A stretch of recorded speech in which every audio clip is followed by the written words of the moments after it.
প্রভাবশালী গণমাধ্যম এনডিটিভিকে সাক্ষাৎকার দিয়েছিলেন। সেখানে তিনি বলেছেন ডিসেম্বরের মধ্যে যে কোনো সময় তিনি ফিরে আসবেন। আর রয়টার্সকে তিনি স্পষ্ট করে বলেছেন ডিসেম্বরের মধ্যেই ফিরবেন এবং তার দলের সিনিয়র নেতাদের নিয়ে আত্মসমর্পণ করবেন। এনডিটিভির ওই সাক্ষাৎকারের রিপোর্টটিও আন্তর্জাতিক বিভিন্ন গণমাধ্যম, গালফ নিউজ, রয়টার্স, জাপানের নিক্কেই এশিয়া, পাকিস্তানের ডন, আরও অনেক গণমাধ্যমও তারা রিপোর্ট করেছিল, এবারও করেছে। কিন্তু কোনো মিডিয়ায় আল জাজিরা যে ধরনের মন্তব্য করলো আর কোথাও আসেনি এ ধরনের মন্তব্য। মানে রাজনীতিকে স্থিতিশীল করার যে প্রচেষ্টা বাংলাদেশে শুরু হয়েছে সেটিতে ধাক্কা লাগবে। তার মানে আল জাজিরা কি বলতে চাইছে? শেখ হাসিনার বিচার করার প্রয়োজন নেই, শেখ হাসিনার দেশে আসার প্রয়োজন নেই। আমরা তো সবাই চাই যে শেখ হাসিনা যদি অপরাধী হয়ে থাকেন তার বিচারটি হোক, তিনি মামলা সরাসরি ফেস করুন। সরকারি পর্যায় থেকেও সেটি বলা হচ্ছে, এবং সেই বলার মধ্যে ডেপথ কতটুকু, গভীরতা কতটুকু, সেটি নিয়েও তো প্রশ্ন উঠেছে। এখন আল জাজিরার এই বক্তব্য নিয়ে কেন খণ্ডন করার চেষ্টা করছে বিষয়টা, যে আন্তর্জাতিকভাবে তার ফিরে আসা ঠেকানোর জন্য একটা প্রচেষ্টা এর মধ্যে শুরু হয়েছে। একটু খেয়াল করুন, সেটা হচ্ছে যে আল জাজিরা যদি শেখ হাসিনার ঘোষণা সম্পর্কে কোনো বিশ্লেষকের মন্তব্য নিয়ে সেটিকে কোট করত তাদের নিউজের মধ্যে, সেটি গ্রহণযোগ্য ছিল।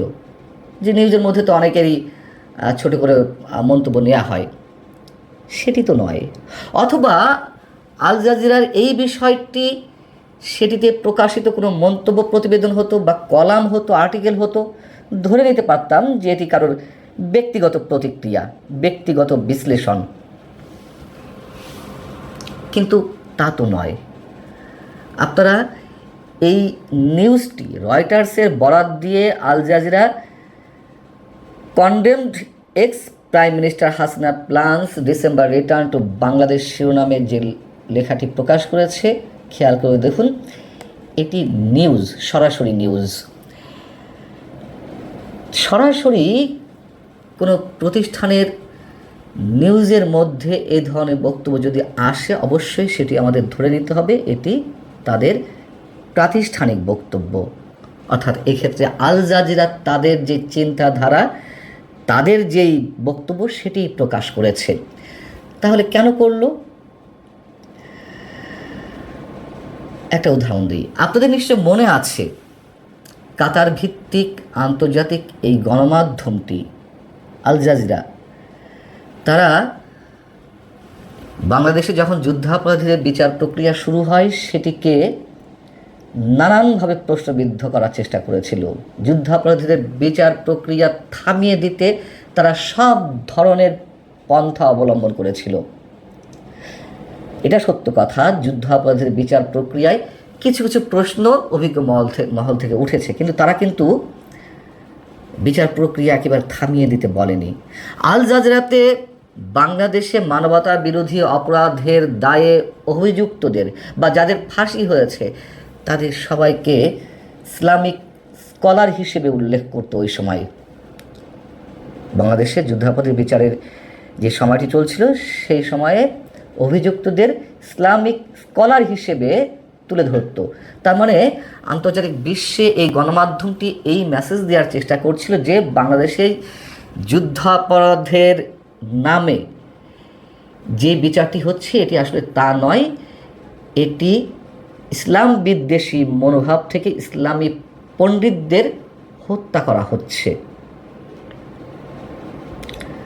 পাকিস্তানও ইসলামের দোহাই দিয়ে গণহত্যা চালিয়েছিল। আল জাজিরার সাথে তখন কাদের কানেকশন ছিল আমরা খুব ভালো করে জানি। তবে আল জাজিরা আবার শেখ হাসিনা ফিরে আসার ঘোষণা নিয়ে যে রিপোর্টটি করেছে রয়টার্সের বরাতে, সেখানে আবার বলছে শেখ হাসিনার ফিরে আসাটা ভারতের সাথে সম্পর্ক উন্নয়নে সহায়তা করতে পারে, যা তাকে আশ্রয় দেওয়ার সিদ্ধান্তের কারণে কিছুটা টানাপোড়েনের মুখে পড়েছিল বাংলাদেশের সাথে। একথাও স্বীকার করছে যে একাধিক মেয়াদে শেখ হাসিনার ২০ বছরের শাসনকাল, একাধিক মেয়াদের আসলে তো ১৫.৫ বছর ছিল, যাও বলা হচ্ছে যে একাধিক মেয়াদে শেখ হাসিনার ২০ বছরের শাসনকাল বাংলাদেশের অর্থনীতিতে আমূল পরিবর্তন এনেছে। এর ফলে লাখ লাখ মানুষ দারিদ্র্য সীমা থেকে বেরিয়ে এসেছে এবং দেশটি তৈরি পোশাক রপ্তানিতে বিশ্ব দরবারে এক শক্তিশালী অবস্থানে উন্নীত হয়েছে। অবকাঠামো ও উন্নয়নের ক্ষেত্রে তার যুগান্তকারী অর্জনগুলো একনায়কতন্ত্রের দিকে দ্রুত ধাবিত হওয়া, রাজনৈতিক ভিন্নমতকে পরিকল্পিতভাবে দমন এবং কারচুপির নির্বাচনের মতো বিষয়গুলোর আড়ালে ঢাকা পড়ে গেছে। এ কথা সত্য, শেখ হাসিনার 15.5 বছরের শাসন আমলে বাংলাদেশের যে অভূতপূর্ব উন্নয়ন ঘটেছে তার অনেক কিছুই ওই সরকারেরই নানান ধরনের বিতর্কিত কর্মকাণ্ড, নানান ধরনের অপকর্মের কারণে তার অনেক কিছুই ম্লান হয়ে গিয়েছিল আমাদের অনেকের কাছেই, সত্য কথা। আল জাজিরা আবার তার রিপোর্টে সরকারের বক্তব্য, বাংলাদেশ সরকারের একটি বক্তব্যকে তুলে ধরেছে আওয়ামী লীগের রাজনীতিকে কেন্দ্র করে। কয়েকদিন আগে আমাদের স্বরাষ্ট্রমন্ত্রী সালাউদ্দিন আহমেদ একটি অনুষ্ঠানে বললেন যে আওয়ামী লীগের রাজনৈতিক মৃত্যু হয়েছে, তার দাফন হয়েছে দিল্লিতে, সেটি এখানে তুলে ধরা হয়েছে। তো যদি দাফন হয়েই থাকে, আল জাজিরার মতন প্রতিষ্ঠান কেন শেখ হাসিনার ফেরা ঠেকাতে তারা উপযাজক হয়ে এই ধরনের মন্তব্য করছে যে তিনি ফিরলে বাংলাদেশের রাজনীতি উত্তপ্ত হয়ে পড়বে? এখানে বলা হচ্ছে যে বাংলাদেশ সরকারের পক্ষ থেকে শেখ হাসিনাকে ফিরিয়ে আনতে বারবার ভারত সরকারের কাছে দাবি জানানো হয়েছে, ভারত সরকার তা প্রত্যাখ্যান করেছে। তো ভারত সরকার প্রত্যাখ্যান করেছে বা মৌন রয়েছে, এটিও সত্য কথা, কিন্তু শেখ হাসিনা তো ফিরতে চাইছেন। তো শেখ হাসিনা যদি ফিরতে চান আর সরকারও যদি নিজ থেকে ভারত সরকারের কাছে বারবার তাকে ফেরত চেয়ে থাকে, তাহলে আল জাজিরাকে তার ফেরা ঠেকাতে কেন শুরুতে এই ধরনের মন্তব্য করছে? বাস্তবতা হচ্ছে যুদ্ধাপরাধের বিচারের যে এক্সাম্পলটি আপনাদের সামনে তুলে ধরলাম আল জাজিরার ক্ষেত্রে, সেটিকে কেন্দ্র করে আমরা জানি যে আন্তর্জাতিক এই গণমাধ্যমটির সাথে বাংলাদেশে জামায়াতে ইসলামীর একটি ঘনিষ্ঠ যোগাযোগ রয়েছে বা তারা লবিস্ট হিসেবে আল জাজিরাকে ব্যবহার করেছে। ঠিক এখনও আল জাজিরা সেই কাজটি করছে জামাত বা এনসিপির পক্ষ হয়ে, এটি আমার ধারণা। এবং এ কথাও তো সত্য, আমি শুরু থেকেই বলে আসছি যে শেখ হাসিনা ফেরত আসুন এটি ইউনূস সরকার চায়নি, এনসিপি এখনও চায় না, জামাত চায় না, সম্ভবত সরকারও, বিএনপি সরকারও চায় না।